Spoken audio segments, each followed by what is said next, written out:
Hello and welcome to An Old Man Watches, and today I'm going to be talking about 300, the 2006 historical action epic. And it's set in 480 BCE when a Persian herald arrives at the gates of Sparta, demanding that Leonidas, king of the Spartans, offer earth and water as proof of submission to the Persian emperor Xerxes. Leonidas responds by kicking the herald into a bottomless pit that for some reason exists on his estate. This, of course, means war. The Persian Empire is immense, and the army of Xerxes vastly outnumbers not only that of Sparta, but of all the Greek city-states combined. Leonidas has a plan, however. He will lead the Spartan army, who man for man are the best in the world, or at least, that's the story here, to Thermopylae, a narrow mountain pass where the Persian advantage in numbers will be nullified. Alas, the religious leaders of Sparta have been bribed by the Persians, and they announce that the Spartan army cannot go to war during the religious festival of the Carneia. By the time that's over, Xerxes will be through the mountains and Leonidas' plan will no longer be possible. However, while the army can't march, Leonidas does still have the right to command his personal bodyguard of 300 men. Therefore, despite the priest's injunction, he leads that force to Thermopylae, there to wage a battle that will, or so the movie claims, decide whether the world will live in freedom or in slavery. So 300 is directed by Zack Snyder and is based on a comic book of the same name by Frank Miller. So it combines forces of two of the least subtle storytellers in visual media. It was a considerable box office success when it was released some 15 years ago, though critical reception was rather more mixed. I am squarely in the not a fan camp. Let's talk about why. Okay, so first of all, I have to acknowledge a positive to some extent. So much as Robert Rodriguez did in Sin City, which is also based on a Frank Miller comic book, Zack Snyder drew heavy visual inspiration from Miller's original art. He literally took panels from the comic, photocopied them, and used them as the basis of the storyboards, then planning the preceding and succeeding shots in order to hit the various images from the comic. And in many ways, this is an effective choice. Whatever Miller's limitations as a writer, limitations that have become more and more apparent since the late 90s, he's always had a strong eye for visuals. But, and of course there is a but, 300's slavish devotion to Miller's artistic divine does come at a cost. With the exception of a single scene that featured horses, the whole thing is filmed on green screens, or technically blue screens, but it's the same effect. Now, Sin City was also filmed this way, but it was a black and white film with deliberately stark light and shadow, and I think that gave it a greater degree of latitude in what would look convincing.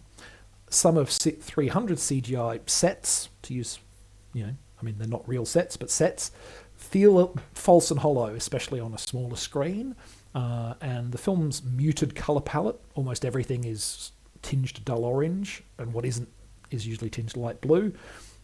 Also sometimes combined to make it look a bit muddy. It's still a visually effective film overall, but it's not one that looks in any way natural. Now, earlier I alluded to the fact that neither Snyder nor Miller are exactly subtle when it comes to their writing, and that's really on show here. No one in this movie ever simply speaks a line. They shout them to the heavens, snarl them with fury, growl them like an angry beast, or sneer them with the utmost venom. This is a film that seems absolutely incapable of ever having a genuinely quiet or reflective moment. It's just too busy trying to turn every moment into some epic event of badassery. Virtually every instance of narration and dialogue is delivered as if it's the epic speech of the film. Everything is written and performed as if it's the St. Swithin's Day, once more unto the breach moment of the movie. It's just all max intensity all the time. And this has two negative consequences. First, there are several times where the writing is reaching so hard to be epic that it goes deep into the territory of overblown and overwrought. Second, when the film actually does get to its real St. Swithin's Day, once more onto the breach moment, it doesn't have another gear to go to. It's already been, at max revs all the time. And it just feels no different to the dozens of other overwritten, overacted sequences that have come before. The big problem with the movie, though, is not its bombast. It's that the story is repugnant nonsense. Now, I don't say this just because the story is historically inaccurate. It is historically inaccurate, wildly so. What with, it invents secret conspiracies, it ignores pretty much all the non-Spartan Greeks who fought at Thermopylae. Over 5,000 of them all, in all, is the general consensus. It recasts what was actually a Greek defeat into a triumph, and it portrays Greek hoplites, then perhaps the heaviest armoured troops in the world, as a bunch of guys in leather loincloths. But no, it's not repugnant nonsense because it's historically inaccurate. It is nonsense, but it's not repugnant nonsense because of that. It is repugnant nonsense because it is historically inaccurate in harmful ways. It unabashedly presents white heroes against a terrifying brown-skinned menace. And in doing so, it makes the deliberate choice to depict the Spartans, whose actual society was based on the effective enslavement and ritualized mistreatment of a huge proportion of their population, as champions of freedom, and also to depict the Persian Empire as tyrannical and oppressive, when it was in fact organised with a considerable degree of regional autonomy and multicultural opportunity. This is xenophobia at best, and quite probably outright racism. The film's not merely racist, though, it's also homophobic. Now, the director denies both these charges, because of course he does, but he has also openly admitted to portraying the Persian emperor as effeminate in order to tap into straight male discomfort with homosexuality. Quote unquote, what's more scary to a 20-year-old boy than a giant god king who wants to have his way with you? Newsflash, Mr. Snyder, when you deliberately exploit homophobia in this way, you are engaging in homophobic behaviour yourself. This is a homophobic film.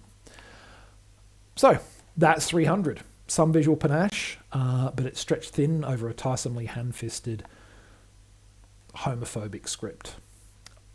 And I am, as you can hear, not a fan. Next time, a very different historical epic, Stanley Kubrick's Spartacus from 1960.